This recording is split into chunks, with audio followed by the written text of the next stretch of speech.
Good Oh, morning. I'm laughing because you did send us live. I did the I thing. was oh You were okay, about to talk wow. real spicy, weren't you? I was about to get real. I was about to get real racist. No, I'm just kidding.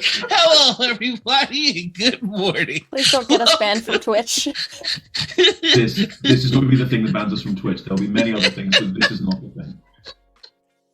I don't know if you've seen that meme where it's just Goku going through all of the Super Saiyan progressions. But he goes through the first Super Saiyan progression. He's like, "This is me at super racist, and this is me at Super Saiyan racist too." And then he goes like Super Saiyan 3. He's like, "And this is when I really get racist." It's a scale, isn't it? There's a little bit of racism, then it builds up to a little bit more racism, that builds up to the American government. It's more like a J curve, I think. Yeah, yeah, it's exponential. Yeah. If you're talking math, I need to remind you that I'm the one here that went to the American education system. So these are the only things that I remember about math is how to plot a graph. That's it. Well, if it helps you, a graph, normally, if there's an upwards curve, this is easy, you can do this. Normally, if there's an upwards curve, something over time is increasing. On an exponential curve, every time the amount doubles. So you lost me at exponential.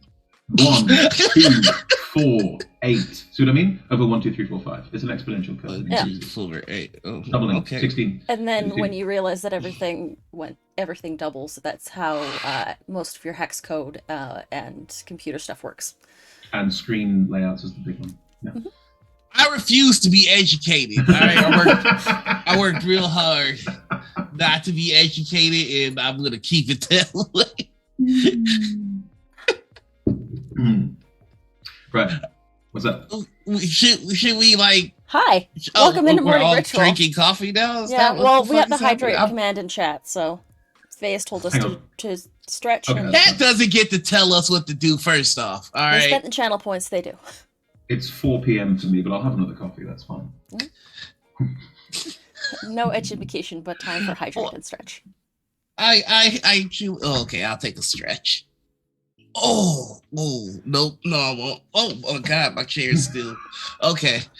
Yeah, all right. I refuse to stretch on the grounds that I spent all of yesterday building a bed in my new flat, and I am fucked. It's just not okay. What size bed? It's a king, but my partner decided that we should get an ottoman. I'm not saying that was a bad idea, because an ottoman is excellent, but it means it has all of these technical bits about, like, so an ottoman is a bed that folds up that you can store stuff underneath. Oh. So we had to build that. So the hydraulics, the all of the set that makes it all click into place and up again. It took 4 hours. It was a lot. Yeah. You know, you get nice things. This is what happens. We could have paid someone to do it. We could have, and we should have done. That's my takeaway from this. Next time. Oh, it got worse. We went around some friends who were dog sitting for us during the move, and they said, "Hey, we got someone to do all our packing for us last time as well, because we got movers." But then they were like, "We paid someone to pack our stuff." I didn't realize this was a service you could get, and now I wish we'd done it, and I want it for everything. Can you imagine? Hey, I'm here to move your house. We just wrap up this really strange sex toy. I just want all that. That's what I want. The key is to have a sex toy so big that nobody knows what it is. That's how I've gotten away with it for all these years. I'm given this horrific. I used to live in Brighton, which in England has a certain reputation, and there are plenty of sex shops in Brighton, and one of them had an underground level, which was all the stuff they couldn't show on the top level. And we're talking like the big stuff, the really like gigantic stuff people get a bit freaked out by. And I will never forget this thing that I saw. It was a katana. Mm-hmm. Katana sword handle, a penis, obviously, made in stainless steel, and we're talking the full length of a katana, but the width was about that. So, with a katana handle. Impressive. What is that for? I don't know. I mean, I know what it's for, but I hope it's not what I think it's for. It's just, no, have we lost you? Is it? Well, I think we broke them. I'm here. I'm just like, how would one use this katana dildo? I don't know. Like, I think I'm at just that like, point it becomes a conversation piece. It was so big. what kind of So play? heavy. Yeah. We don't ask questions, we just marvel. Thank you, AJ. I mean, shit. I want to be reunification in the bedroom. Here comes the Potosi, baby. That's Definitely big enough to punch someone in the head with. Definitely. Reverse blade. So. Good morning, everyone. Welcome to Morning Ritual, the show where this happens. I'm Anita. I'm one of your hosts. Pronouns she, there. Down here is... Oh, that's me. I'm throwing the ball to you. No, I look. The coffee's still kicking in. I forgot my name. I'm panicked. Noir? Hi, everybody. I am Noir. Yes. I know because I checked the overlay. Who am I today? Noah, do you give your what's it called, your passport name in this show at all ever, or is it a secret to the channel? It's fine if it is. Oh no, everybody knows my government name. It's bland as shit. Your government name is the whitest government name ever. That's what I love about it. It truly is. I'm this close. I'm this close to actually legally changing my name to Noir. Because like Justin Miller is like that. I can't. That's how I hear it every time in my head, where someone's like, "Hey, Justin!" Like, oh, no. Do you remember the other day when we came up with a list of names that would be worse, which I think was Chet Miller, Chad Miller, Bryce Brian, Miller. Yeah, right.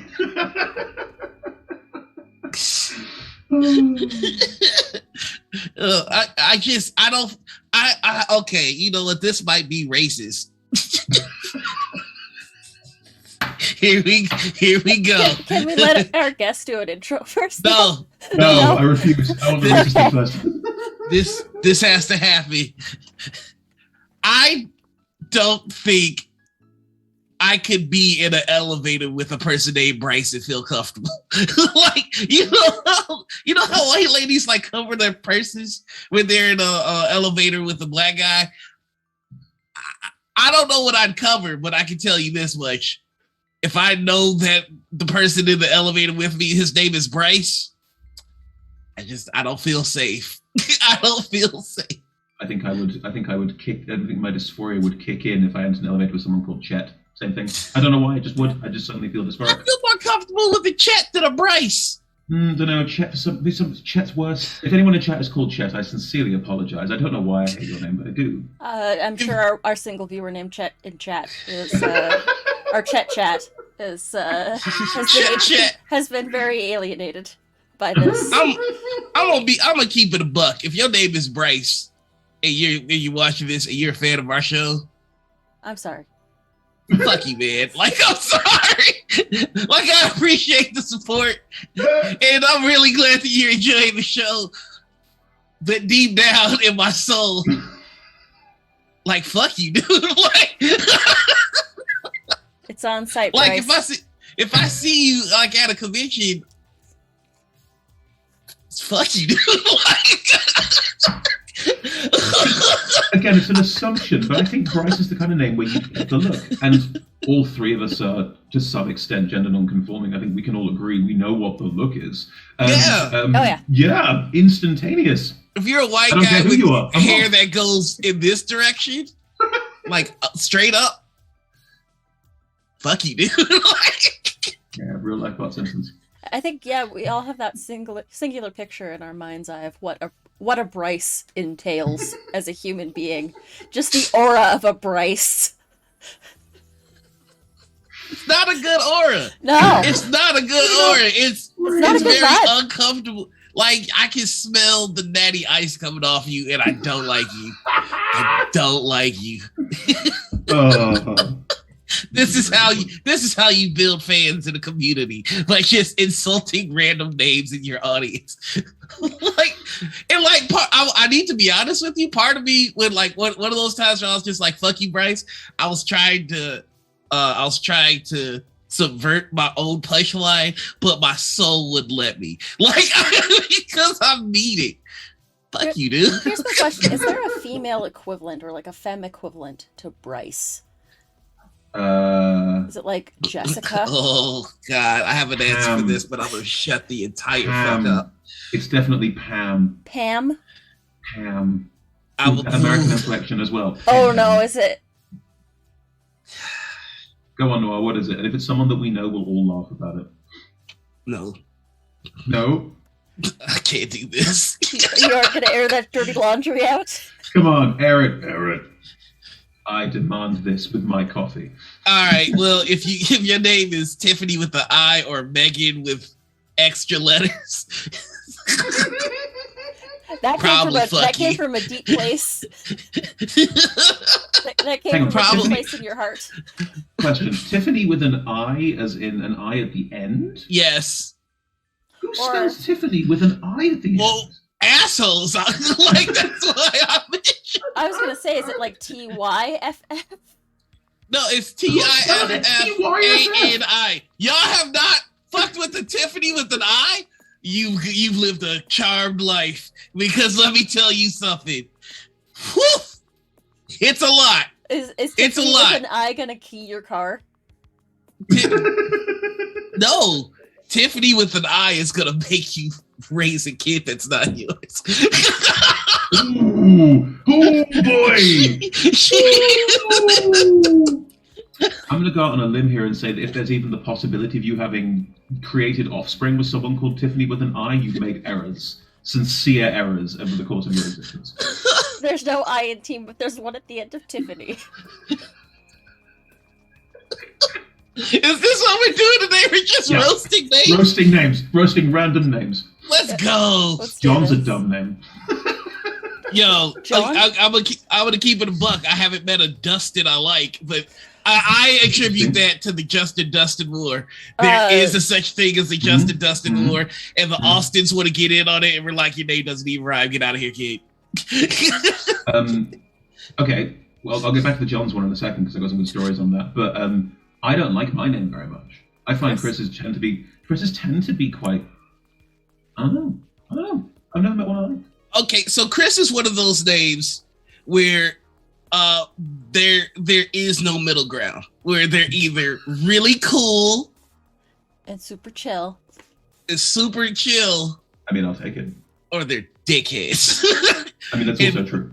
Or they're really hot in a good, productive way, or they're really hot in a problematic and they know it kind of way. So I call it the Evans Pratt. I was gonna call it the Evans Pratt scale, right? Chris Evans is a cool dude. You want to hang out with him, but Pratt, that's a no-no zone. This is the tricky thing, because Chris Evans, if you'd said to me 10 years ago, who's going to be more popular and nicer, Chris Evans or Chris Pratt, I know which way I would have gone. And yet Chris Evans has done this amazing career, 180, and in the process has become this super likable guy who does all these cameos and is really open and really friendly and posts dick pics by mistake and owns it. Like, these are things that you got to respect. Pratt has the correct surname. You are right, Faye. I believe in listening to Black women because they are on the ground floor of all things, and Black women have stolen Chris Evans. That's how I knew. Is this the who was it? Who slid into his DMs and then proper got like a response? Who was Lizzo? It? Lizzo, that's it. It was Lizzo. Like, as soon as I saw all the memes where they were like, just putting like nails and shit on Chris Evans, I was like, okay. Didn't they give him a black middle name too? Christopher Jamal Evans.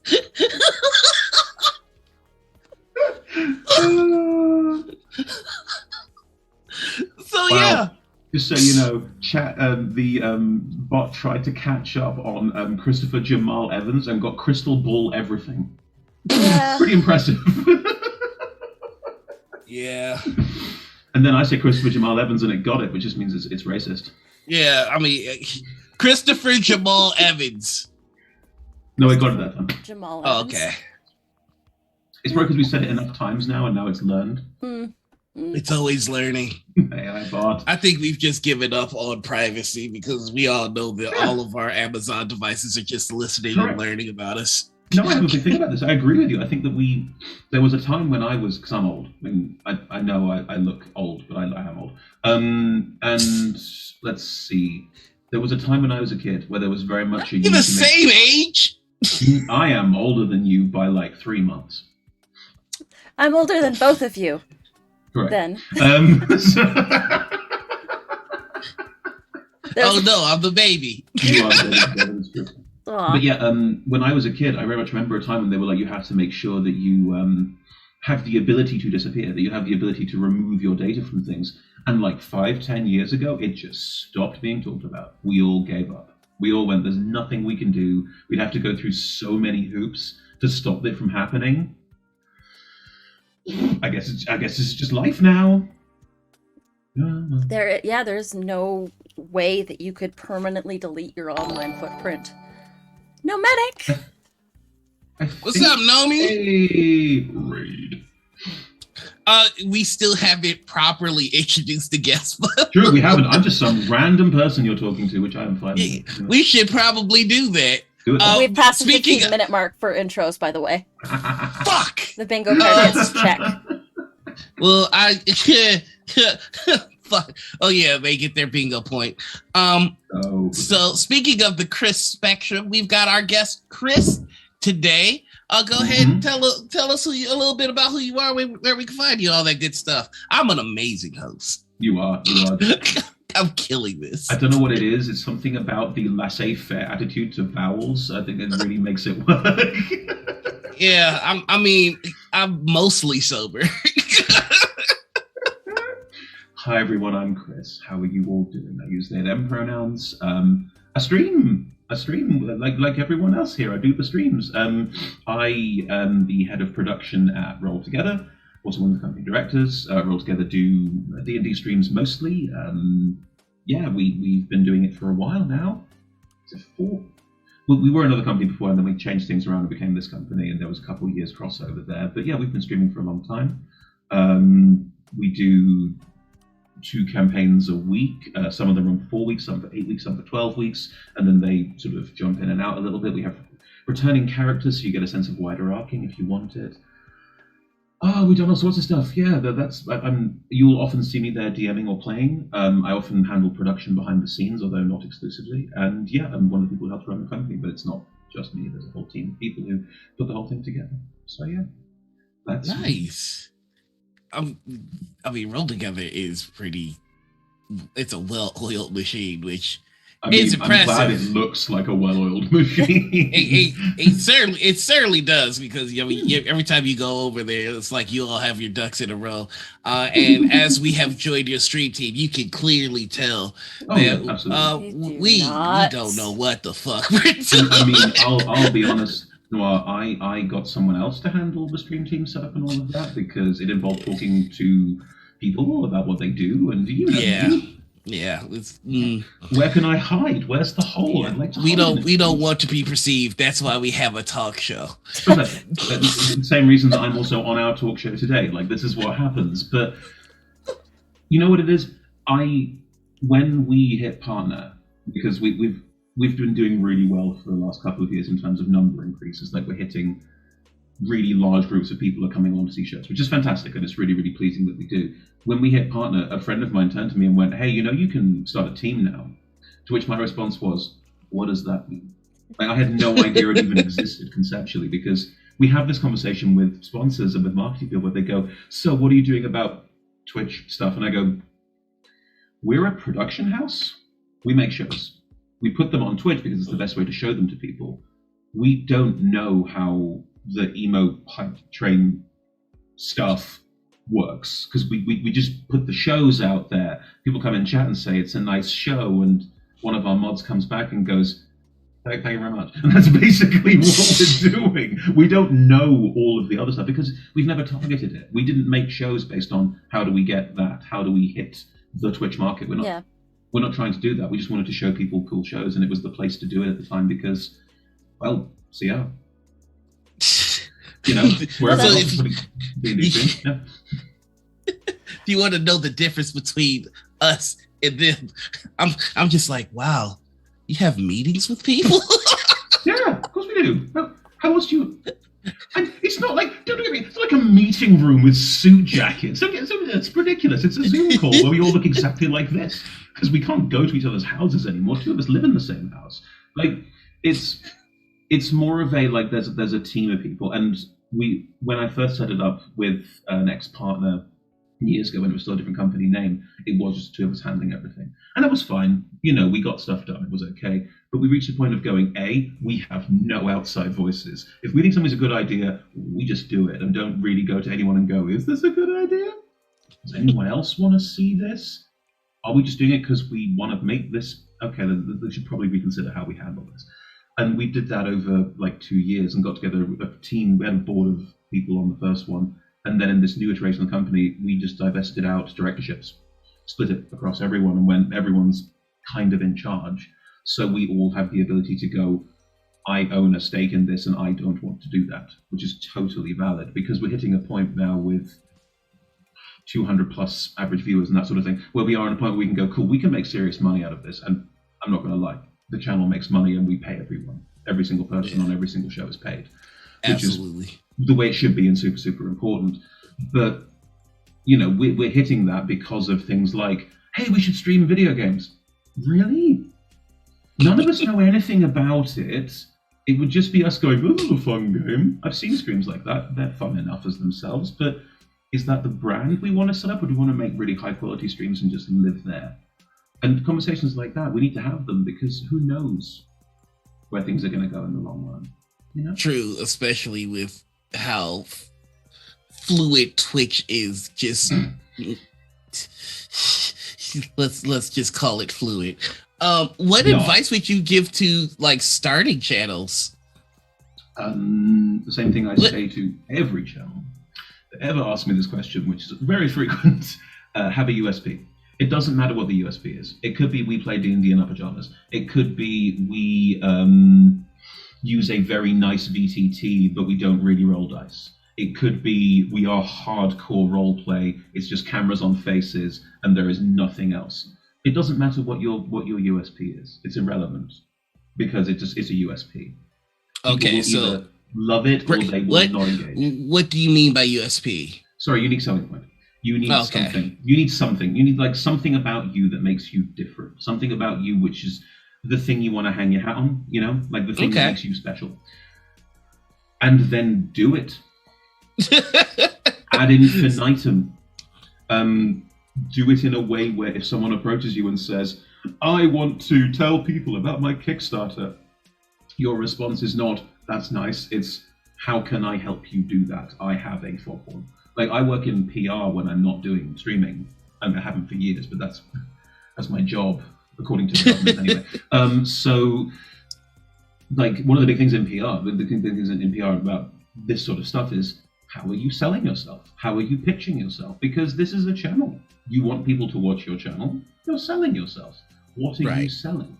And depending on what you're selling and how you want to sell it, like, you can base that around a person. A lot of people do that. Like, a lot of streamers, it's like, I don't know, I'm going to embarrass myself and say someone big who isn't big anymore because Twitch is such a churnover. But someone based around a name. Like, anyone where you think of a streamer and think of the name of the streamer and it's like a pseudonym and that is their channel. That's based around a name. That's a personality. So then what you're there for is to see that personality do stuff. So then making that personality a bit odd, a bit interesting, a bit off the wall, making them get into arguments with other streamers or piss off Twitch and get banned for a week. This is all great promo for your brand because your brand is you. And a lot of variety streamers sit in that bucket. And it's great. A lot of people work very well there and it's really, really cool. But it also means you have to be very careful at separating your life and your fake life. And that's really, really hard. And we all know the cases of people who struggle with that because they're all over the news. It happens every day.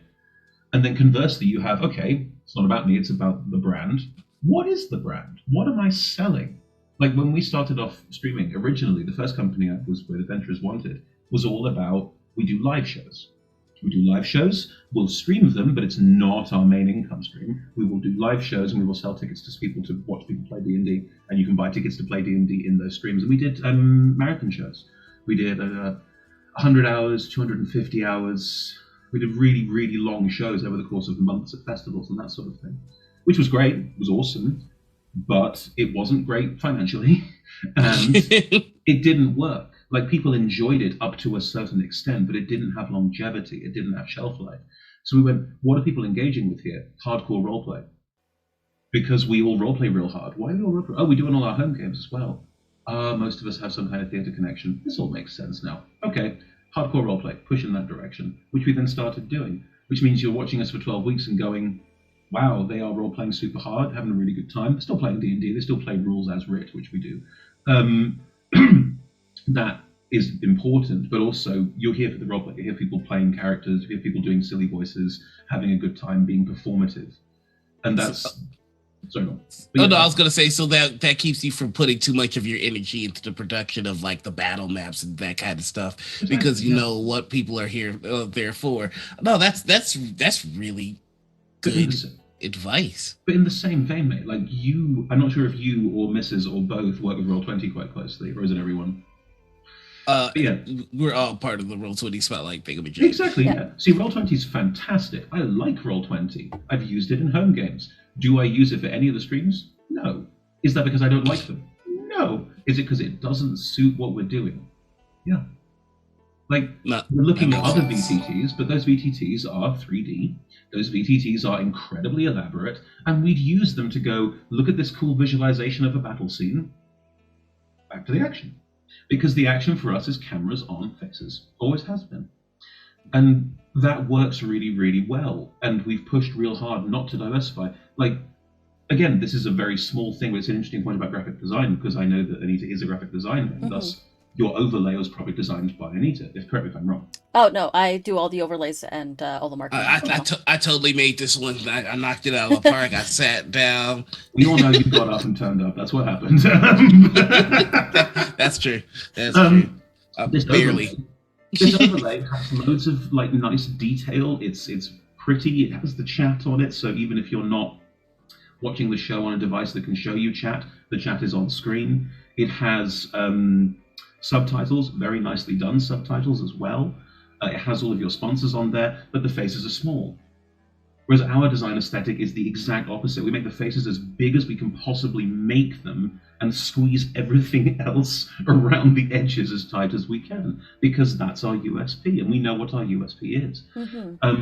So yeah, whatever you want to do as a streamer, and I'm going to focus on TTRPGs because it's the one I live in, but if you're like, we're going to stream this game that no one streams, and we're going to stream it forever. Cool, that might be a really cool thing, because there are loads of great games that no one streams that are very good for longevity.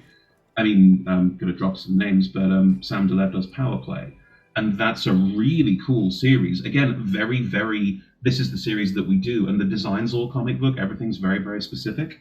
That show does really well, it's fantastic. Yeah. And then if you think about some of the other shows out there that exist, like CR have moved, sorry, Critical Role. I use CR, I'm talking about Critical Role because I say it so often, as something either to avoid or imitate. Because let's face it, as people in this industry, do you want to avoid them or imitate them? That's the line you've got to draw at some point.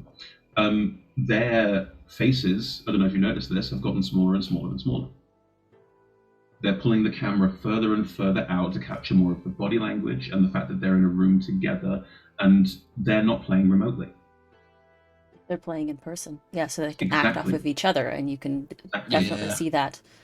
And that's the vibe they're aiming for. And again, there's nothing wrong with that. I think that's fantastic. But you can see the stylistic choices being made in design, in graphics, in how your stream looks, and in what you're presenting in terms of the game, the content, everything like that. Like, EXU has been delightful because it's completely different tonally from anything that Matt would do as a DM. And it's so silly and so funny and so cute and delightful, but it's still people playing in a room together. The format hasn't changed, the tone has. So if you as a content creator are going, what is my format? What am I doing that no one else does? Or what do I love that I'm imitating? Nothing wrong with that. Loads of good art is imitation, and you shouldn't feel bad about imitating things that you love, because I'm not going to lie. When we started streaming, what did we want to imitate? Critical Role. Of course we did. No one who would pretend they weren't. Yeah. And finding your own niche and then just pushing it real hard. And then, frankly, not being afraid of going, hey, do you want to put your product on this? Hey, do you want to give us some money? Hey, do you want to give us some product? Like, you need to be brazen, because otherwise no one will give you the time of day. Like, we were very lucky in that we were very brazen from the offset, which got us quite a lot of good contacts very early on. And then I segued those, because I do the marketing as well, it's my day job, into some marketing contacts for D&D video games. And suddenly there's this whole boom around audiences coming in through D&D video games. And now we make streams for those video games. We ran Warriors of Waterdeep. We ran their first couple sections of their game as an actual play stream. And it was great. People loved it. So finding all of those niche ways in and that sort of thing, that's the market. That's finding your USP and then really pushing what you can do and who you can work with, I would say. That's the main goal. What would you say are some common mistakes that you see made all too often? You don't need to have the world's most amazing tech. I will keep saying this until I do not have the world's most amazing tech. I do not, and I don't think it's important to. There are things where it's important to have good tech, like a decent camera and a decent mic. But beyond that, you don't need a stream deck. You don't need key lights. You don't need all of these super expensive products designed to take your money because you will stream 4 times in your lifetime and then stop. My ring light is homemade. Like, I'm... Yeah, my light setup is, I use at the moment, because we just moved, I'm using it's a desk lamp. My lighting is not perfect right now, but it is more than adequate for what we are doing. Yeah. And that is a really important line to follow, more than adequate. We spent a bit extra on a proper hardline computer with lots and lots of GPU and RAM, because we edit all of our shows. We put music in and we do some post-editing to clean things up a little bit, because Zoom calls can be so bitty if they're not carefully handled. We all know this, so we've done it. We've done it for a while, but yeah. So we spent a bit of money on that, which means that we can now export a 3-hour stream in about 2 hours, hour and a half. Nice.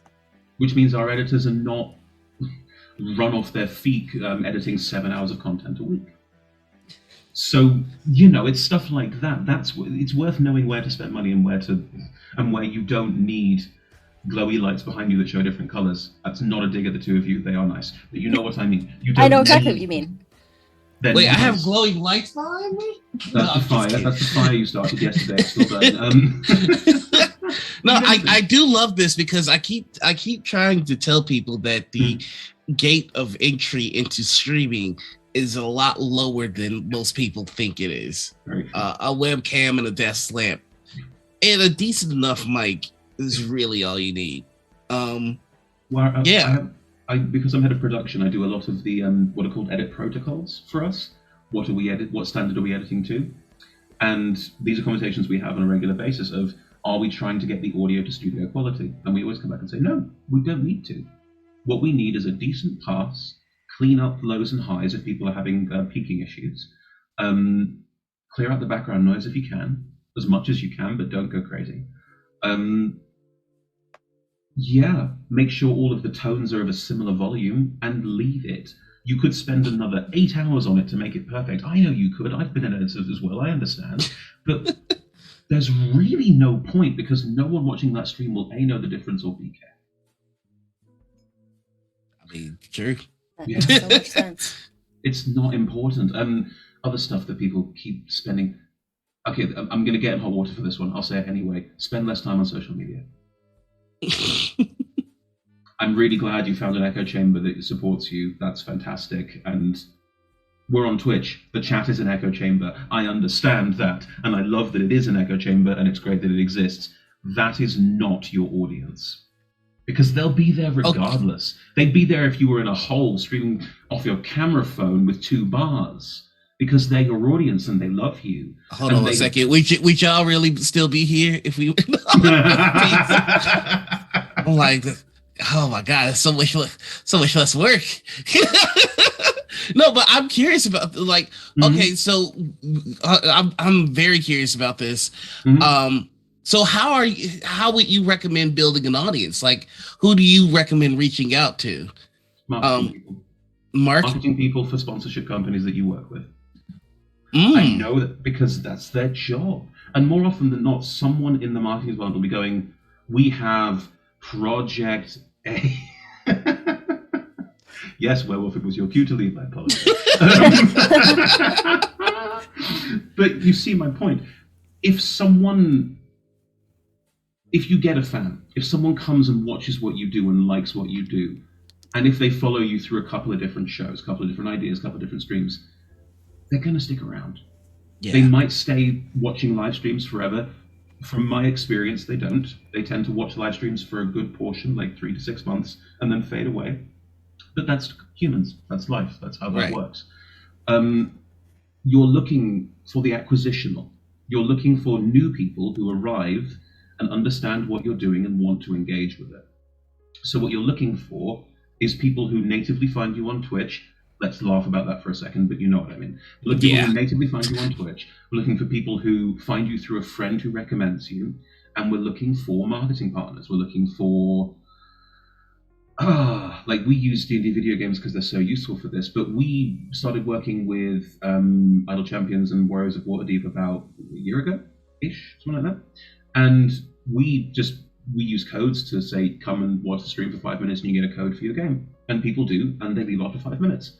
And that's fine. I don't care. If they come in for 5 minutes and go, it's not for me, but I want my code, take your code. That was what this was for. This was transactional.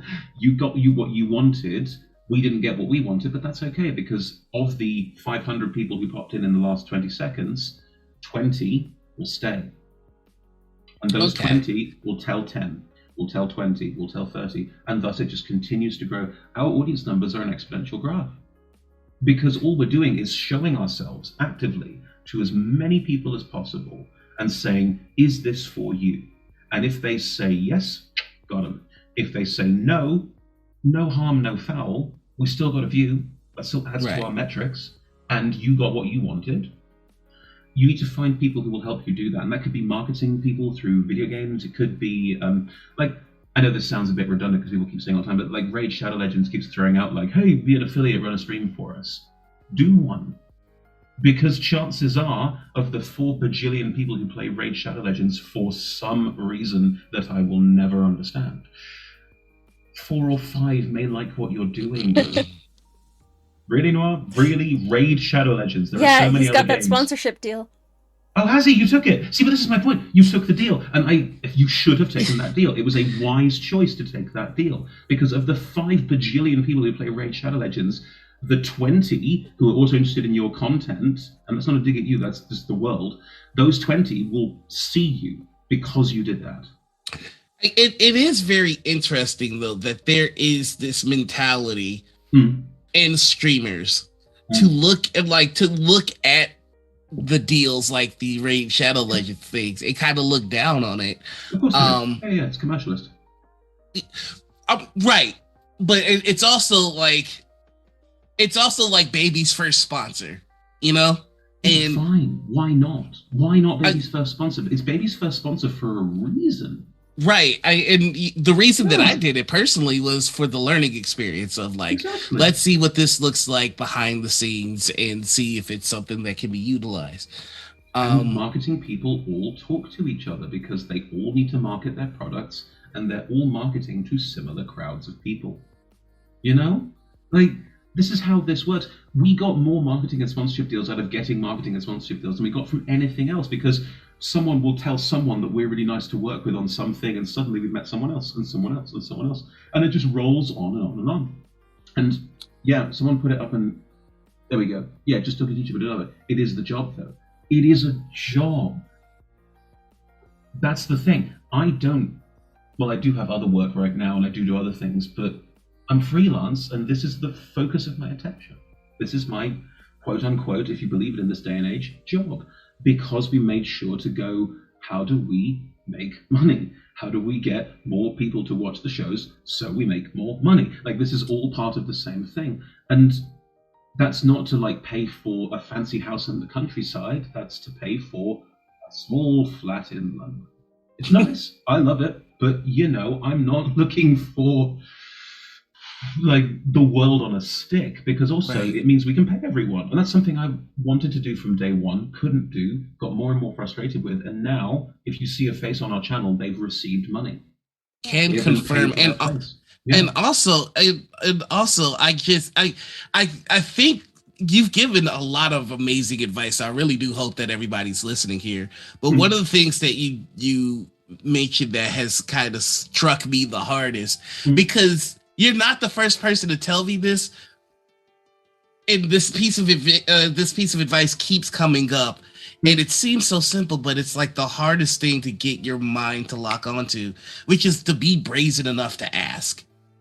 I think there's still a mentality in a lot of streamers where they expect the sponsors and everything to come to them. Yeah. And that's not everybody who has done it well. Everybody who's hit the partner, everybody who's who has the sponsorships, they always say, go out and get it. And I think that's the lesson that I hope that everybody takes with them. That's to think of it another way as well. Like, it's very important to us that our channel is representational. We do our best with racial representation, which is difficult as a group of white players from the UK, but we are trying. But with gender representation, we push very hard to be more gender representative, and therefore are paying more than other streams do, and paying everybody, and pushing very much for representative teams on games and teams behind the scenes. And we don't get paid by the government to do that. No one in London or no one in the UK is going, we should really make sure that people of different gender representations are being, placed on the same value as other people, are being given that same kind of placement. Yeah, we don't have a lot of money, we do it anyway. Like, this sort of stuff is important and valuable. And if you're gonna be a streamer and you're gonna be an employer, because let's face it, if you're not streaming by yourself, if there are other people on that stream, you are an employer, however you want to see that, however freelance is handled, whatever the taxable legal side of things is in this context. You are giving people space and you're asking for their time in recompense. You are hopefully paying them. What are you saying with that? What is your place in that? And I think as a streamer, if you're doing more than just being by yourself as a variety streamer on a channel somewhere, you should be representing, doing it right, and pushing real hard. Like, someone the other day, we had a situation with a sponsor, we were going, we might lose them. And I was talking to a friend who went, are you going to lose them? I have no idea if we're going to lose them or not. These things happen, they come and go. And he went, yeah. Do you feel responsible? I mean, yeah, I do feel responsible. I pay 40 people. Our company pays 40 people. Of course I feel responsible. If I can't maintain that relationship, I must go find a new one to fulfill it, because we pay 40 people. And it's not like we're their only source of income, but we have a responsibility now because we are an employer. That's what happens. And I think a lot of people, when they come into streaming, go, it's so easy. It's just go shut up and stream some games and it'll be fine. And we'll get all my friends to be on the channel. And sure, there's nothing wrong with streaming like that. And if that's the way you want to handle things, cool, but it's not a job then. And don't treat it like a job. In the same vein, if it is a job for you, treat it like a job. do your damn homework. Check your tax codes. Get an accountant. All the stuff that I mean, yeah, that's my job here. Get an accountant. Get someone to help you with the stuff that's boring. Have lawyers who you can call if you have problems, because they will happen. My God, they will happen, and it's okay that they do. Like, that's just part of this. Well, have you had a situation where you needed a lawyer? Of course we have, yeah. And can you talk about it at all? No. Okay. Oh, Didn't man. Didn't think not so. a chance. No way. No. They never found the body, so it's okay. Honestly, without giving too much away, it's important to talk about it. It's mostly IP. Intellectual property is an incredibly complicated conversation around streaming. Like, to put it in an interesting context, we all stream TTRPGs. Often we get given the rights to do so by the creator of the TTRPGs. The intellectual property rights are waived. Correct. Or are they? Do they own part of the stream that you made because you're using their content, or don't they?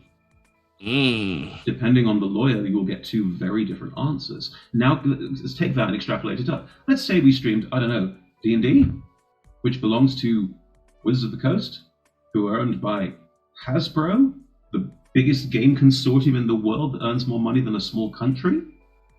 They know their IP.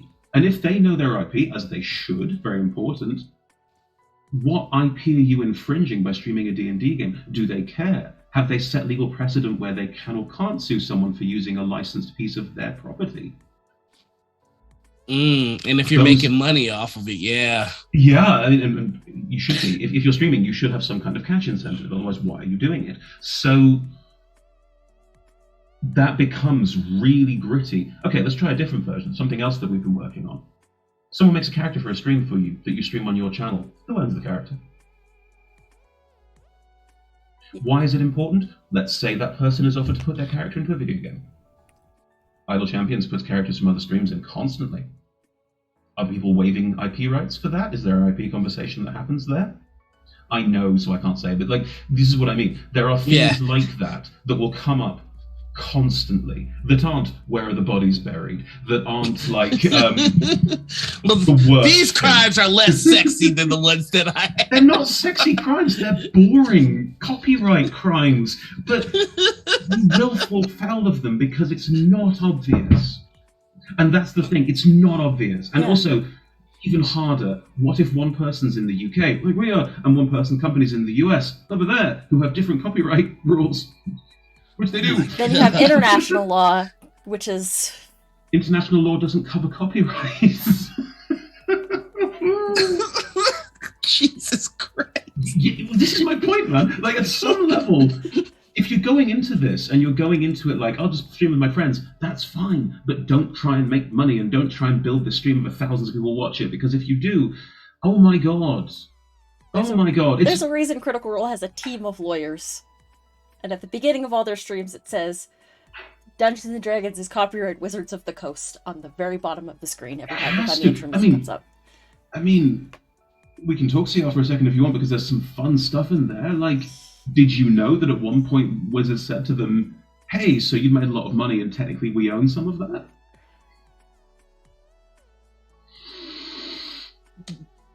This is the point. This is where we get land, because landmark cases exist. It's how laws are formed. Yeah. And the question of, because, hey, let's go back to something really, really complicated. Do you remember when 3rd edition D&D had the open source version of D&D where anyone could adapt it and change it? 5th edition doesn't have that. Or does it? It has the SRD. But what is the SRD and why are certain things not in it? The word beholder is copyrighted.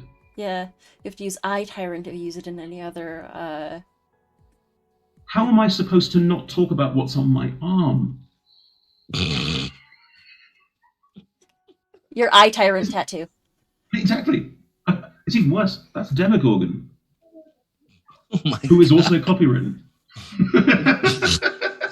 You are a walking IP violation. Exactly, I am. And you know what? No one cares enough to push it, so it's fine. But at some point they could. That is wild. That is wild. I'm very curious to read up on how Critical Role and Wizards. There's nothing written down. Are you kidding me? Oh, I'm so curious to know how they resolve that. I can't talk about it. I know you can't. I know you can't. God. Trust me when I say, think about the context of, we're running a D&D stream for the first time it's been popular and successful in the entire world. For the first time this has been a thing. Suddenly people who own the rights to the game are going, what now? Can we be involved? Suddenly they're creating a source book that they printed by themselves. Suddenly they're creating a source book that's printed by D&D. And now they're making the same source book available again, not printed by D&D, because they started their own press. Which means they're allowed to print their own material. That is a complicated minefield of legalities. People look at it and go, hey, Critical Role making new books, that's really exciting. It is, they're great. But the legality around all of that is intensely complicated. And if you don't want to get involved in that, don't. But if you want to get involved in streaming D&D and want to make lots of money out of it, you might want to look into it. Because if you make a really cool character that people love, you may not own it. I mean, we got into very low level discussions about character ownership with the whole Opal thing. Oh yeah, let's talk about that. That's fine. Sure. First off, I don't know who the person on social media who says it's their character, but grow one. I mean, it's so stupid. Her argument was that the character had opalescent hair, I believe. Opalescent hair and a necklace. A necklace that with was an opal in it.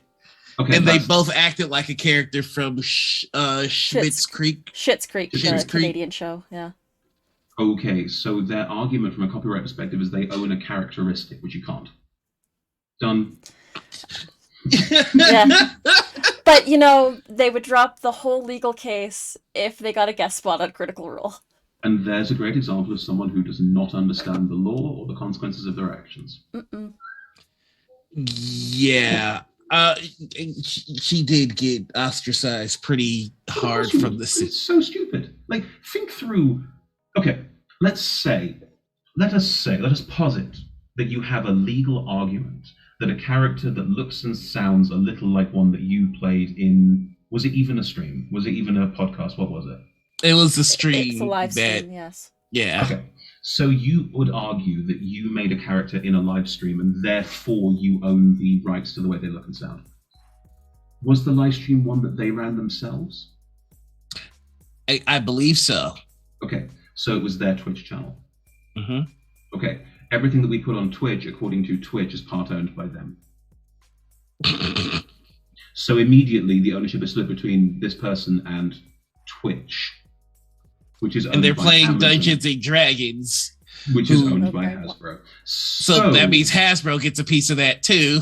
Well, it's more of an interesting conversation. Who waives the rights and at what point? Did have Hasbro kind of waive the rights to streamed D&D characters by this point because everyone's doing it and they have never made a claim? One could legally argue that yes, they waived the rights to ever chase anyone for that, because at what point do you stop? You know, right. Like if they turn around and say, no, that's our character, every single streamer like you and me and everyone who's watching this stream, I guess, would be looking at it going, I need to stop because if I do anything wrong, I'm going to lose my house. Yeah. So you'd go and stream another game, which is why they don't do it, because it would be impossible for them to maintain, and it would lose them a whole bunch of people doing free advertising for them. And we're doing free advertising for them now. Yeah. Exactly. You know, that's anytime you mention Wizards of the Coast or Dungeons and Dragons, you are advertising for Dungeons and Dragons, good or ill. Correct. Exactly. Yep. So that is part of the game here, is they don't want to stop people from talking about their characters. So the argument now is that, okay, so Hasbro waived the rights for this. Twitch don't tend to get involved in disputes like this, so Twitch presumably will waive the rights too. So you're arguing that your character, the characteristics that you made, are intrinsic and different enough from all other characters, that's what copyright means, that this person's character is similar enough that you have a claim that the character was copied.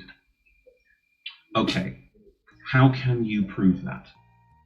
They look the same. Opal is a thing. It's not really an amazing argument here. Can you prove that Amy Carrera watched your stream at some point? Because IP is a thing. What's it called? Internet protocols are a thing. So we use IP in a different way, that was complicated. IP addresses are a thing. Can we prove it? Can we see her watching the stream? We can't? What a surprise. Can we prove that someone that she knows watched the stream and told her about it as part of character creation, or one of the CR team? Can we look at the IP addresses and Twitch names of everyone? I'm talking hundreds of people here could potentially have been involved in the process of that character being made and copied from someone else. Of course you could. You know what that costs? More than anybody's willing to spend. This is ridiculous. And even more, who would be paying it? It's copyright. I mean, she threatened to get her legal team involved, and I'm like, there's no way you have a legal team that can handle Critical Roles at this point. Even if she did, it's always possible. You never know. Rich people exist. Even if she managed to say to lawyers, I want you to go through this with a fine-tooth comb and try and find something, it would probably be inconclusive. So this isn't actually about the copyright for a character at all, because it's not. It's about, like most legal cases, and certainly in this case, making some noise. I want to make some noise. Why? Because I'm bored, lonely, horny, fill in the blank. I mean, but there is you have to take some kind of precaution. You have to be able to kind of have some foresight. I don't know how she thought that was going to end well for her. I don't think that was the thought process. I think the thought process was the light has dimmed somewhat, and not enough people are liking my posts or watching my streams, and I want to make some noise. Lest we forget, people like PewDiePie exist. Racist dickheads who stream for a lot of money and keep doing so because they occasionally make really risque, out there jokes, and people go, "Oh, you shouldn't do that." They exist. It is I'm not going to bemoan the death of culture here, but shows like Love Island, I'm a Celebrity, Real Housewives of fill in the blank. These shows have shown that all you have to do is be enough of an asshole to enough people that they can't forget you, and maybe you too will be president of the United States of America. I think it comes back to the point that you had mentioned earlier, or that I had mentioned earlier, is that anytime you talk about something, you are giving them publicity. So us talking about this right now is giving them that certain validation that they deserve. Absolutely. Or they feel that they are entitled to. Exactly. They feel they deserve it. They feel they're going to get it. And they are getting it if people are talking about it. But lest we forget, they're not talking about it and how this person's going to go be in Critical Role, because they're not. They're also not talking about this person, how they're going to do that, but will their stream have gotten 100 more people watching it that week? Maybe. Well, their stream actually ended because of this. What? Yeah. And she's doing her darndest to bury the content, the apology video and everything by calling it a draft purge. That was the latest update. Then it's someone who made a mistake. The other side of this. Yeah. I wanted to tell people about this thing, and I felt like I was entitled to it, and then someone went, "You're not, and you've shot yourself in the foot." And they went, "Oh God, tell everyone, forget it." Because it wasn't just that; it was there was a whole thing about art theft. She had taken art from Google searches and put it on her monetized stream. Oh, of course. From Everyone without crediting the artist or without even. It's awful. Everyone exactly. Does it. It's awful. Yeah. But again, how does one fight this? Yeah, that's the question, right? Because Twitch don't care. No. I mean, it's like the we were talking about this before the stream started. It's like the hate rates. Twitch don't care.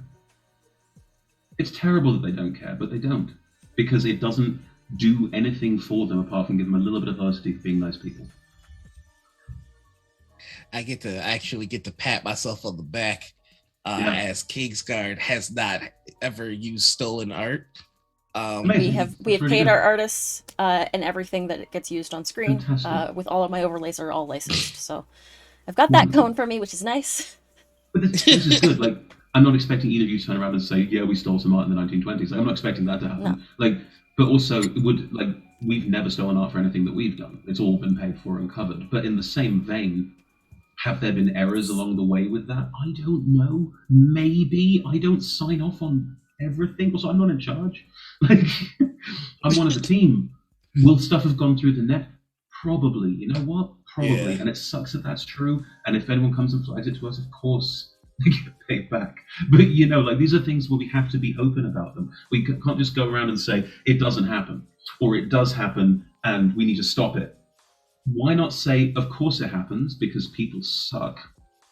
Let's do everything we can to avoid it happening, and when it does happen, apologize and cover. Because that's the way this is going to go. Like, are Twitch going to suddenly turn around and stop hate rates? No. Are they going to do nothing and let it all happen? No, I mean, probably not. They don't have any incentive to move quickly in stopping these hate raids. I truly believe that.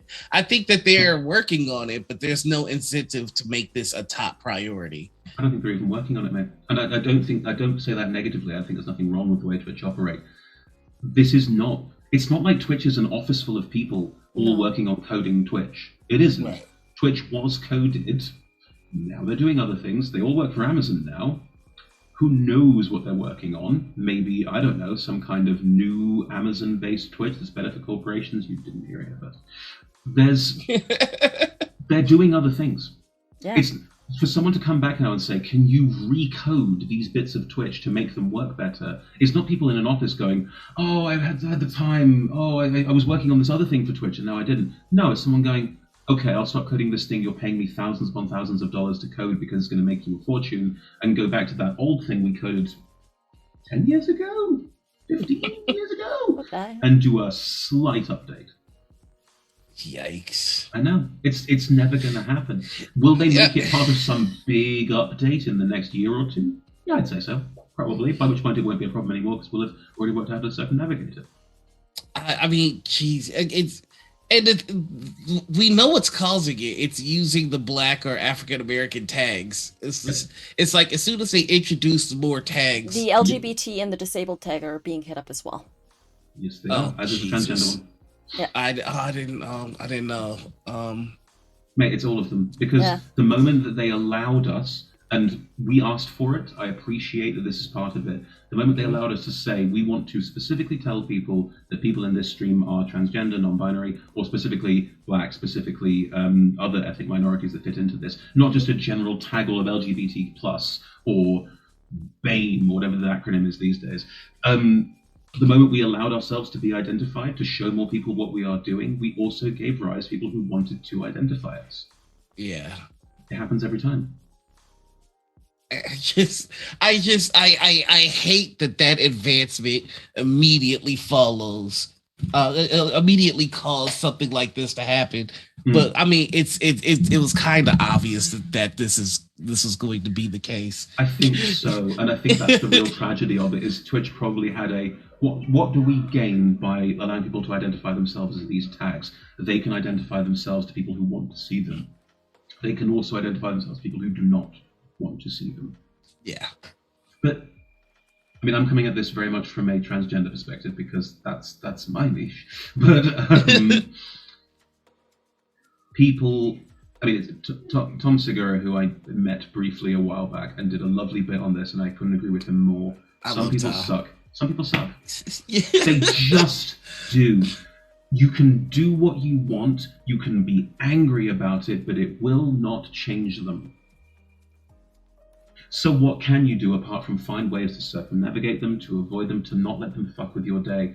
Today was another day where someone in the street shouted at me for wearing the clothes that I wear. It happens every day. Not every day, thank God, but it happens every day in my mind. Like, it happens every day. And that is just the way of the world. You get accustomed to it and you let it go off your back. And you have to find ways around it, which is avoiding certain streets, avoiding certain people, avoiding certain places for that. And on Twitch, what it's going to end up being is downloading the right plugins that other people have made to stop this from happening. Or avoiding using the tags that are being targeted. I refuse. I refuse. Yeah, right? we can't get background up. So it's cause I just you're right. Just some people suck. There's no other way to really get into it. And the fact is that they've automated their hatred. Exactly. That's the problem. It's that it's very easy for them to be very detrimental with very little effort. And it's baffling. Do you think something like a two-factor authentication off the bat, or like a CAPTCHA, could help with the botting? Yeah, it could. I mean, these are things that would very easily help. However, they're a Band-Aid. There are other ways. Yeah, they're a Band-Aid. They don't fix the problem. They're all circumnavigable, and they're all pretty easily circumnavigable too. The only way to stop followbotting working is not letting it get to us, which is difficult, I agree, but also finding a way to use outsider tools to just ban everyone that does it, and slowly but surely weeding out the ones that started in the first place. I mean that shit hurt my feelings when I got hit, because I was like, oh, I'm about to hit 1,000 followers, and then I'm like, wait, they're all Nazis.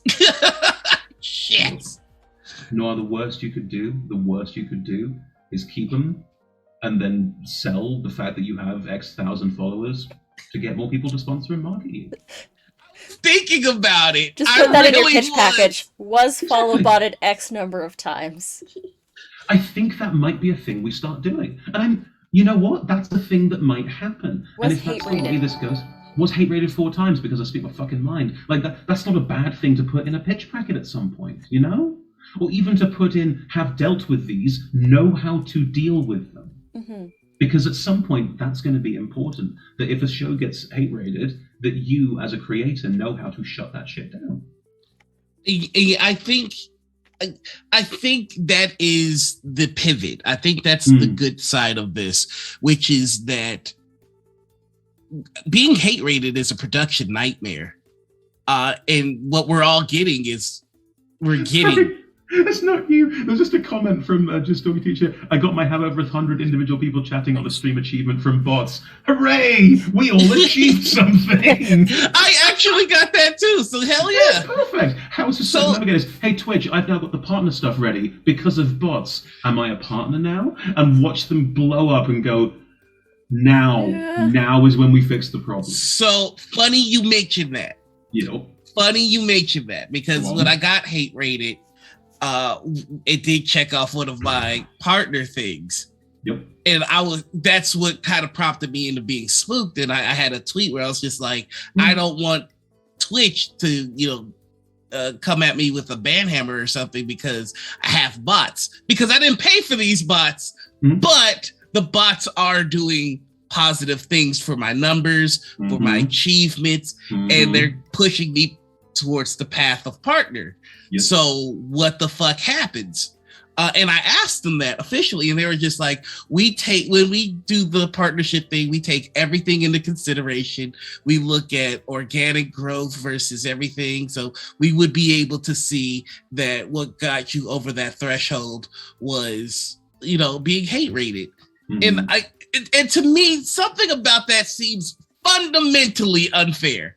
If I can go through the hassle of dealing with this in such a way that my audience sticks with me and I manage it, I feel like it should count. You are thinking and feeling in relation to Twitch's arbitrary guidelines. Because they are very arbitrary. Completely. They are based on a certain way of thinking about how streams operate and how people watch them, which is not true because streams don't work like that. So, does it matter? No. Is it a fun way to poke at Twitch and go, I made all the partner requirements because I got follow botted 6 bajillion times. Sup, Twitch? If they turn back and say, I'm sorry, these are all bots, you can go, yeah, I know, I can't get rid of them because of your stupid API. And that's their problem. It's not your problem, because then they have to go, cool, we need to change how the partner stats work, because if we're suddenly people are hitting partner because of bots, but not ones they paid for, why would someone give other people bots? Oh, because hate crimes. That is something that they don't have a handle on yet, and they're not going to until they start having people come back to them and go, you've broken your own guidelines by allowing this to happen. I think now's the time to take advantage of it. Yeah, definitely. Inflate, baby. Use that hate. Use that hate to your advantage. What better way to stick it to Nazis, to stick it to TERFs, to stick it to everyone who is just a fucking ass by going, hey, thanks for the follow. I'm now Twitch partner. I make more money. I'm going to make more streams. I think you made an error. Thank you for the sponsorships. You got me, you stupid fuck. That's essentially what I was telling them. I was looking at this okay, and my bots were extraordinarily pathetic. They were something like twist blacks' heads off and pooping their food. I'm like, you guys got me to almost 1,000 followers. And you just talk about pooping in my food. I talk about pooping in food. I'm not gonna do it, but that's the best we got here. Let's fucking go. Exactly. Let's get more of these followers, baby. But exactly, does it matter? Not really. I'm trying to remember the name of the study, and I've forgotten. It was people who see other people being mistreated due to protected characteristics, race, gender, all the things we talked about, tend to become more militant in terms of defending people about it, because they see other people being hurt and go, that's not something I want to stand for. Of course, there are people who turn the other way and go, I don't want to deal with it, and move away. There are more people over time who become incentivized to help people in marginalized situations compared to them by seeing hate happen. I know it's a silver lining, and it's a terrible silver lining if we think about it in that way. But it does also mean that for every hate crime that happens towards you or that you are privy to, people's minds are being changed about whether something is acceptable or not. And that's really important. And I honestly have to say, and again, I'm not trying to make it look like, hey, hate raids are fun, everybody go out and have them. It did bond me to my community a lot tighter. I mean, there is something about being in the foxhole with someone that just really kind of elevates a relationship. Yeah. So, you know, when you're just doing a goofy, you know, stream where you're getting drunk and putting together like a Gundam, and then all of a sudden you find yourself in the shit. Like, it's just like I was so panicking. I was panicking. It was just kind of, it came out of nowhere, and it's just like, you know, you have like 17 people in your stream and you're all just goofing, and then all of a sudden you're no longer just 17 people randomly just existing together. There is a common purpose, there is a common foe, you all have to lock in, and it's like 17 of you versus 500. So you've got that epic feel. Like, our audience is TTRPG community. Yeah. So this is what we love. Like, this is us versus an unrelenting horde of clearly bad guys. Hell yeah. These 17 people just became the Avengers. You're right, Bo. Yeah, that's exactly correct. These 70 people became the Spartans of the Thermopylae. They became these archetypal, tiny, tight-knit group that are fighting off the hordes of assholes. Like, that's always going to be the way that it happens. And of course it unites people. Of course it does, and that's a good thing. Yeah, you're right. We shouldn't make light of hate raids. They are shitty. They're terrible. And I'm just, and the only reason that I'm bringing up any of the positives at all is so that if you do leave this stream and you end up having a stream of your own and you're going through it, hopefully you can like remember hearing the nuggets of positive things to grab onto when you're in the midst of it. I hope that your bots are as stupid as mine were. They didn't even say anything offensive. It was just like a kindergartner learned to be racist, and so they were just repeating it. I twist black hands and poop in black food. Like, okay, you're adorable. Sit down. It's a bot. Like it will have some automated text string or some automated collection of things it pulls from. Some of them have been horrid though. Like Bree got some really rough ones. And so like I hope that by the end of this, when the situation gets fixed, because something has to give. I do hope that once we no longer have to worry about this, we all leave with a much stronger community.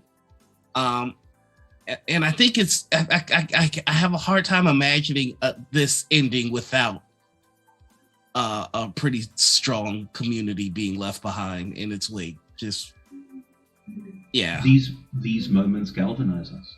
Mm-hmm. Yeah, they just do. There's no way around it. Don't give them here. If you give them here, then you can do your eyeshadow. Okay, so we've got a new puppy. So. For a second, I thought you were talking to like a pet. I thought you were talking to your dog. No, I'm trying to get my dog to come over here, but he's currently bothering Emma while I'm trying to put on eyeshadow. That's what's happening. Okay, I thought your dog was putting on eyeshadow. No. So far, my dog seems much more interested in chasing and destroying everything. But that's puppies. It's cute. I love puppies. It galvanizes us. It does. Like, The treatment that Brie has received is fucking horrific. Oh, terrible. There is no way around how horrific it is. Of course, we want to, because Brie has DM'd shows for us and will continue to do so, I hope, if they keep accepting offers for work. We adore Brie. They're great. Brie is amazing. Giving space to people, making sure that we spread offers to as many people as possible, and going, oh, you've had horrible things been sent to you over the internet today? Cool. That doesn't change anything about our relationship. Anything, it reinforces the idea that you need to be seen by more people, and your teams of people need to be seen by more people, and we want to present you, this is there for that. It galvanizes people to realize that if I don't stand up for people who I care about, if I don't stand up for groups who I care about, like the way Brie was treated galvanized us as a company to make sure that they were offered more opportunities to work with us. It's very important. Yeah. It's not like we wouldn't have done anyway. They're amazing. But it was more of a, can we get that signed faster? Can we brighten the day where they received where they received a noose in a message? Can we brighten that day with a contract? Can we brighten that day with income, with support? Not, hey, you're seen, we appreciate you, but hey, here's work. Hey, we appreciate you for what you do contextually. Come and do more. But can we lighten that day? You know, like two things. One, there's no better salve for racist bullshit than opportunity. So, that is the way to go about it. And anybody that's watching with opportunities, that's how you do it. Two, I mean, you would like, yeah, I mean, you got damn right. And two, like the noose in the DM thing. Like, can we do better? Like, we no, is it not racist enough for you? I'm sorry. No, we keep getting the same ones. Like the one. It's the first result on Google. It's exactly the same one I got, which is it's a noose and then the message, what a collab. Which first time, kind of funny. Not gonna lie, but the like 15th time, it's like, come on. Like one racist went out of their way to write collaborate, and I really appreciated that. I was like, you committed to this hatred. Put the extra letters in there. And you even spelled them right. Turns out you can grunt and drag your knuckles across the ground as you walk and still spell. It's just the same shit over and over again, and I would much rather interesting than redundant. If I have to experience racism, at least, I don't know, try and add some flavor to it. Do you think that every racist who treats you in a racist fashion assumes that they're doing it, if not for the first time, but with the kind of skill and finesse with which they are applying their racism? Do you think they have? And this is a weird question. Do you think they have pride in how racist they are? I feel like each one thinks that they're killing it, but they don't understand how much racism that I've experienced in my life. I mean, it's kind of like, yeah, that's a really good point though. Like when I get transgender jeers, they're not smart. No one's gone out their way thinking. They just go, "Oh, it's a guy in a dress," and they go, "Neither of those things." Like it's number one. You're still wrong. If it was the first time I'd heard it, there'd be a certain amount of like. But wow, don't they say it with like this pride where you're just like, they really thought they did it. They really. This is the first time I've heard this. Oh God, I must go home and reconsider. Yeah, they say like, and that's the thing that upsets me. Don't come at me like you just knocked a home run out of the park. And you bunted. Like, you bunted.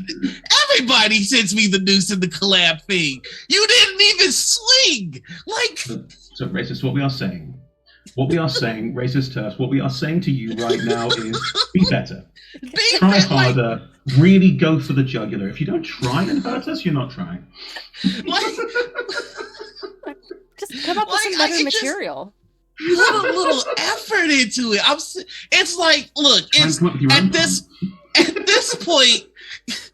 this point, Noose and Collab is the hey on Tinder of hatred. Like it's just it's like Harry Potter of racist hatred. It's just like everybody slides into the Tinder message with, "Hey, like, come on, you got an opposite of woo, you got a racist woo me." Like, if you want whatever desired effect that you're going for, got a racist woo me.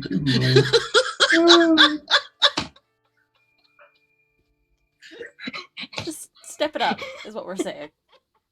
Step up your hatred. Can we agree that what we should be saying is be best and leave it there? Yeah. God, I'm so glad I never have to see. Like, everybody was glad Trump was gone, but honestly, for me, it was Melania. Like, something about her. I mean, she clearly hated every second of it. Like, I don't know how I can hate someone and also feel so bad for someone at the same time. I was supposed to be trophy wife to a guy for 10 years, and now I'm first lady? Oh, fuck! I have to design Christmas trees? What happened? I had a golden ticket! It was literally made of gold with a apple! Fuck! Like, I felt so bad for her, but I also hated her guts. And the thing is, with Trump, it's easy. I just hate Trump. Like, it's easy. Yeah, so there's no conflict. There's no conflict at all. But with Melania, it's like watching a kidnap victim that kicks puppies. It's like, oh, but also fuck you though. Like, oh, I want you to get out of there, but also you need to go to jail. So what you're saying is, if John Benet Ramsey was a racist, that's what you're saying it is, basically.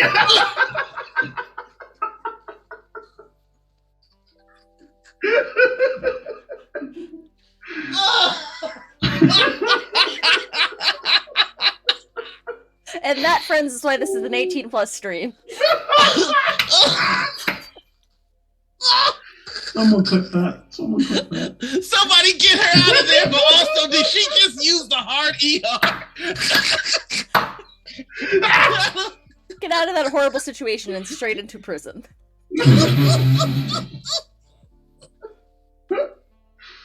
Oh, God. But yeah, that's why I'm more glad I don't have to see her anymore, because it's just like, you ever see... But the thing is, she's not going to come back. She has zero interest in reappearing on the national stage. Nah. Her husband will keep spouting off racist bullshit whenever someone from Fox calls him. Of course they will. But she will go, oh, what's that? Someone wants my opinion on something? You can go fuck yourself.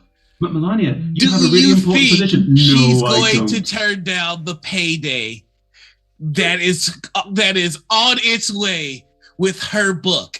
If Melania comes out with a book tomorrow, tell me you're not at least glancing at it a little bit. This is the thing, though, right? This is the thing. She doesn't need to, and she won't. She's already rich, and she doesn't like the spotlight. It's already pretty fucking obvious that she hates public appearances and people seeing her and interacting with her. I can relate.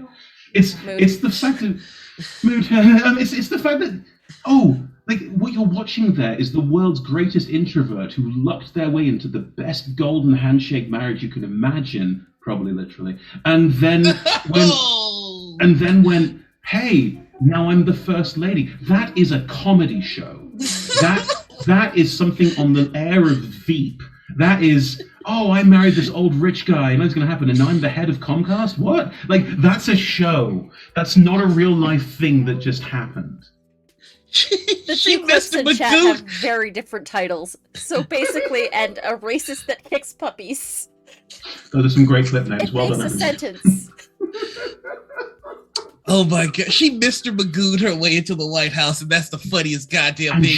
She didn't want to be there. Lest we forget, the only few times she was on record in that time, it was, I don't want to do anything, and I don't give a shit about Christmas. I really don't care, do you? Yes. Like, first off, do you know how bad it is? Do you know how frustrating it is to like be mad at the sentence "fuck Christmas"? Like, everything in my body was like, you tell him, but then it was like, it's also the racist that kicks puppy. So it's like, you tell, You know, okay, I can see a film where, in my head, it's Tim Allen, who is Melania Trump, just go with it. Why not? Well, because you'll see why in a second. She accidentally kills Santa Claus and becomes Santa Claus, and now she has to give everyone Christmas presents. It's Santa Claus 3, the Melania years. Like, just imagine, what presents you give them all? I don't fucking care. I just don't care. The kids will be unhappy. Why does that matter to me in any way, shape, or form? In the words of Michael Jordan. Let's give them trees that look like they're having periods. It's perfect. Oh, God. That was a thing. You think that was a thing? No, I saw it. The bleeding trees of the Black Swan tribute album. Like, that's what their Christmas was. They had the White House decorated like a Bond villain's lair. Like, for 4 years. It looked like something out of The Shining. Oh, my God. It really did. We all joked about how the red button that brought Donnie Coke got removed from the White House desk. Think about all of the Coke rims in that desk. They'll be there now. Think about all of the fucking scum that's get cleaned on top of that. That desk is ruined. What's it called? It's called the Relentless Desk. What's it called? Reliant Sorry, I don't know. It's one of those things I learned at school. The Resolve. Is it Resolve Desk? No. That's not something I've ever learned, actually. Office. Well, I'm German and you're Canadian. I think it's Noir's job. It's the Resolute Desk. Thank you. The Resolute Desk is now like got M&M's ground into it. Listen, I mean, if they weren't there from Kennedy. Oh no, from Kennedy. Kennedy was never there. That's easy. Kennedy, the Resolute Desk got dusty. That's about what happened there. Hey John, do you want to do any like presidenting stuff? No, I'm good. I'm banging Marilyn. My life's real busy right now. Also, I'm seriously ill in 4 different ways. Which you must. Yeah. Oh my God! Like, this is gonna put disturbing imagery in everybody's head. So yeah, I'm just gonna rip the Band-Aid off and just do it. The Resolute Desk is a double. We got it in 1880 from Queen Victoria. Yep. It was given to President Rutherford B. Hayes. Do you know how many cheeks have been clapped on that desk? Can you just imagine? That is whenever I think of like really old furniture, like you. They'll find traces of Big Mac sauce in the cracks of that desk for 100 years. Oh, Jesus Christ! Hamburgers. Like, Trump's diet is famously terrible. Can you imagine? Oh. And God still won't take him. Like, oh, there is no God. It's fine. The man subsists of Coke and Big Macs. And when he feels like getting cultural, Taco Bell from a Taco Bell KFC crossover. Don't forget well done steaks with ketchup. Well done steaks with ketchup. Okay, first off, the ultimate show of how not to eat meat. First off, we go. This is you may as well be vegan, isn't it? It's one of those moments. There's nothing wrong with well done, but putting ketchup on there, that is disrespectful. Do not well do your steaks. My God, man, you don't even taste the meat anymore. I like to know that my weather at that point, honestly. I like to know that my food is dead, and you know what I don't want to show me a steak that once saw a flame in 1937. That's what I want. I don't want any of it pink. No pink. Well really? Then, well Trump done. steaks are for you. Well done. Trump steaks are definitely for you. Oh, okay, maybe medium well, just to be safe. Medium well is still pink, buddy. You're skirting the line, but I think it's okay. No, because if I see any pink, I'll be like, hey, fix this. Yeah, put the fire right here. This is a steak tartare, sir. Can you eat your damn food? If it doesn't, I don't want it. I love how we've gone from racist to steaks to food talk. I mean, when you talk about Trump, you go from racist to steaks to university remarkably quickly. mean, But none of them don't the UK are- have their own Trump right now? What's this, Boris Johnson? Boris is nowhere near as... Okay, I'm going to rephrase that. Oh my God. Fucking nightmare. Boris is a fucking nightmare, but Boris is one thing that... Boris is not one thing that Donnie is. Boris is not stupid. Donnie's a fucking idiot. Like, you can look at it many different ways. Trump is an idiot. Trump believes what he is told. He adds his own spin on it, thinking no one will notice. And then someone goes, that's factually inaccurate. He goes, oh yeah, because that guy told me. And that's obviously dumb. Like, he treats knowledge like an idiot treats knowledge. He accepts it, he regurgitates it, puts his own little spin on it. Someone tells him he's wrong, and he goes, no, I'm right, I'm always right. The world will adapt to how I think because I'm that dumb. Boris is not dumb. Boris pretends to be dumb.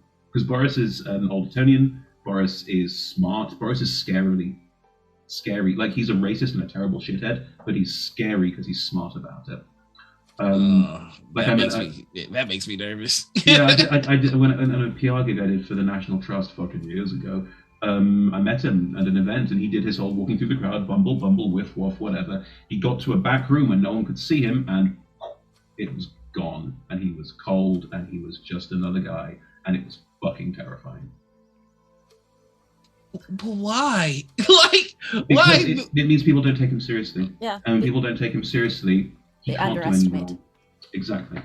And also, if he fucks up, he goes, oh, of course I fucked up. I'm a fucking moron. Everyone goes, oh yeah, Boris is a moron, and we move on. Like, that's how Trump got away with it for 4 years. Yeah. Hey, Donnie, that was fucking stupid. No, I'm smart. I'm the smartest guy ever. I know everything about everything. And everyone goes, he's an idiot. And we all go, well, I guess that's the way it goes now. Because you cannot fight that level of stupidity because you can't do anything about it. Whereas at Boris, it's just someone who is exactly the same as every other politician that came before him, just he pretends to be dumb.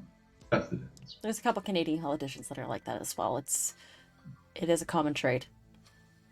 It works. There's a German guy like that at the moment as well, an Australian as well, I think. Like, how the fuck are we letting these incompetent motherfuckers rule the world? Like, that's the thing that... There's a real simple solution to this and a real simple answer to this, and you're not going to like it. I promise you. Eat the rich? No. I promise you will hate this answer. Do you want to hear it anyway? Yes. Can you think of a more stressful, awful, thankless job than running a country? No. There you go.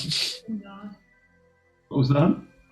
Prison guard probably gets there close. That's true. But my point is, the kind of people who want to run countries want to do it because it makes them feel powerful. We all know that it's stupid. We all know that it's a terrible job. Like, Barack went in young, vibrant, and came out like, Bristled. Wizened. His hair went 5 shades lighter. Like, it is a grinding, terrible job. And the people who want it are people for whom the power of that position is more important than the actuality of what they have to do on a day-to-day basis. Yeah, I mean, I just look at Joe Biden and I'm like, yeah, you're right. Yeah. No one else wants the job. No one else wants the job.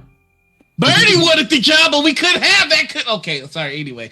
I mean, Bernie wanted the job as much as Bernie wanted to make a fuss about wanting the job. Did Bernie actually want the job? I don't think so. I don't think Donnie wanted the job. I think he was as surprised as the rest of us when he won. He wanted to make a stink. He was definitely surprised. Yeah. He wanted to make a stink. Most politicians want to make a stink. It's what they're good at.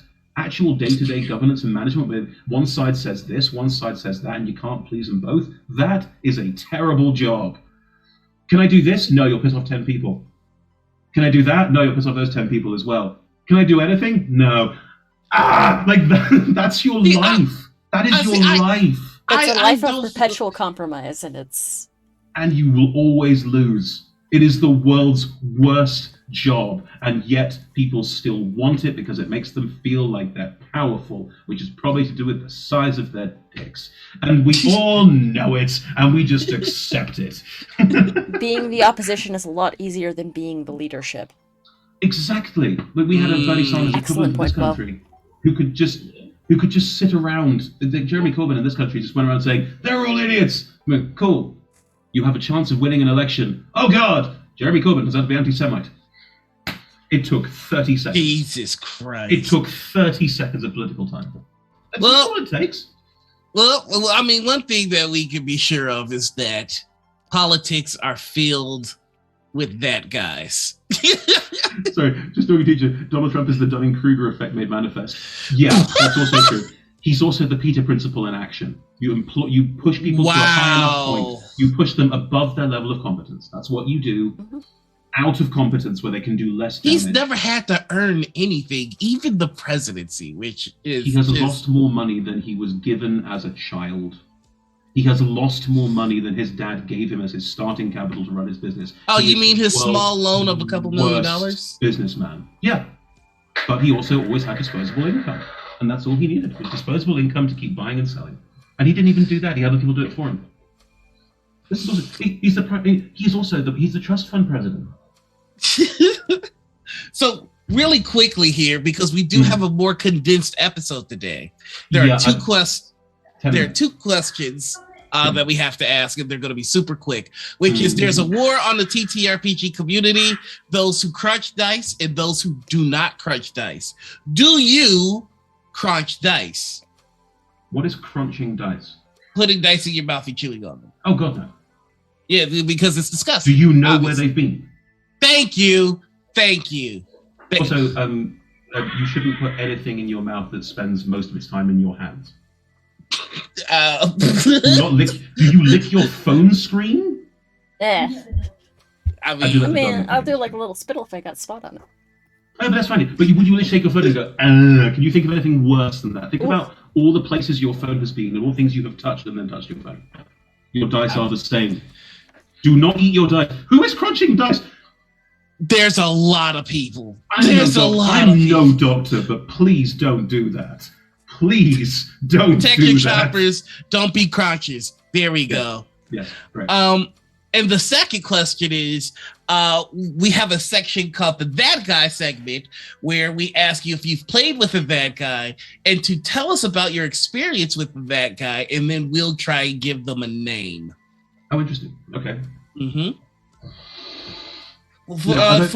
For some historical context, we've had the biter gaslighter. Yeah, I understand completely what you're saying. For context, I was saying this to Anita earlier. I don't tend to do a lot of invite games. I tend to only play with people who I know. And that's partly because I'm a coward, and it's partly because I don't have to deal with that shit. As a trans person, I get enough shit anyway. I do not need it. That being said, some of my friends, who I thought were really lovely people, have turned out to be awful. So, okay. A character in a game that I ran made a character that was young, 14 years old, a 14-year-old girl. He then accused another player in the first session of having abused that character, of having his character abuse his. There was reason behind this. I know that there were some story beats he was trying to hit. There was no checking in. There was no, I might do this. And we all had to deal with it.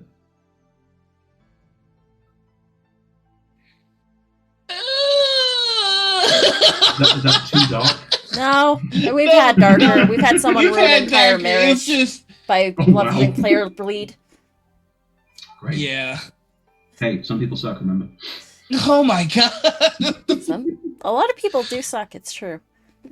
But I think we're about ready to take this show in for a landing, so we are going to do outros, plugs. It was supposed to be a name. I thought you had to give the person a name. No, we do need to give it a name. I'm gonna call that. Oh my god! Played a 14-year-old and then accused. And thought it was fine. Oh my god, that is some Chris Hansen type shit right there. That's the perfect name for it. The Chris Hansen. The bait player. Is Chris Hansen the one who always looks horribly excited about the horrible things he's talking about? Yeah, like, so here in our records, it says that you said to a 14-year-old girl, ugh. Like, I can keep this too much glee in his voice while he's saying this horrible their head shit. was over there. There's a Bill Hader riff on that I can't remember what it is. I love Bill Hader. There's got to be some sort of play on to catch a predator in this one. To gaslight a predator? I mean, that's even weirder contextually. That's the Chris Hansen show. So it's like this dude was playing a 14-year-old to make someone else a predator. So I think we got to blend two shows: how to make a murderer, and to catch a predator. How to make a predator. Yep. Firmly stop the crunch, Kelsey. Hello, good morning. Hello, Kelsey. Oh, we are all. Oh my God. We're mostly Team Crunch. One of us can't commit to a side. I say the candy dice exist. No, that's fucking cowardly. Hang on. Anita. I understand and respect, because candy dice do look amazing. Sometimes they look like candy. I agree. Sometimes there's that looks of dice where you're like, but do you then put them in your mouth and go, this isn't candy, it's a piece of plastic? No, see, I'm not crunching plastic. I'm Team Crunch responsibly. So there is no responsible way to crunch. There's actual candy dice. It's like saying murder safely. If you murder successfully, someone's not safe. You can't crunch responsibly. I have had jelly, like sort of candied jelly dice before, where they were like sort of like Haribo. But it was at a convention and they tasted awful. Like, the gimmick was clearly, look what they look like, not make them taste good. So that's fair. Yeah, it was always going to be that way. Kelsey, there is no responsible way to crotch, because crotching is, by its nature, irresponsible. I don't know if you were here for the first bit, Kelsey, but do you know where your dice have been? Because you don't, for one, and for two, think about where your hands have been. Like, on some level. It's true. To quote the great poet Busta Rhymes, "Put your hands where my eyes can see." All right, don't, because we don't trust your hands. And on that note, I think we're about ready to wrap it up for the day. All shows should end with the Busta Rhymes quote. All right. We'll move this into show policy moving forward. Okay, so thank you all very much for joining us on our condensed version of Morning Ritual this morning. We're going to move directly over to Chris's show, Talk Together. So it's like you're getting two shows at once. It's going to be dope. There is a question that I've been meaning to ask you, Chris, and it works perfectly for our outro. How do you pronounce your last name? Because I've been fucking it up all week. How do you pronounce my last name? I don't want to do this in front of you. Buddy. Hislop? Close enough, yeah. Oh, okay. How do you pronounce it? How do you say Hislop. it? Oh, Hislop. Okay. I've been internally panicking about this. I have no, it must be pronounced this way or it's wrong feelings. Like, it's a made up name. If you watched the streams all this week, you can be like, and our guest this week, Chris. You said it right. And then I just break down and cry. But anyway. But that's okay. Like, all names, how they're pronounced, how they're said, is all made up. If you have a really strong feeling about it, that's on you, not on the person saying it. That is true. As someone with a German last name as well, I can't tell you the number of times that my name has been mispronounced. Because it's Weeb. What is your last name, Anita? Weeb. How are you spelling it? Wiebe. Yeah. Filthy weeb. That's how Germans pronounce that spelling. Weeb. It's Veeb, technically. But Veeb, that makes sense. Yeah. If anybody's curious as to how to pronounce my last name, it's Miller. Justin Miller. Justin, okay, can I get we're ending the show now. And on that note, this has been Morning Ritual. And this is the countdown. Chris, where can we find you? Well, we're going to find you over on your channel very shortly, very soon.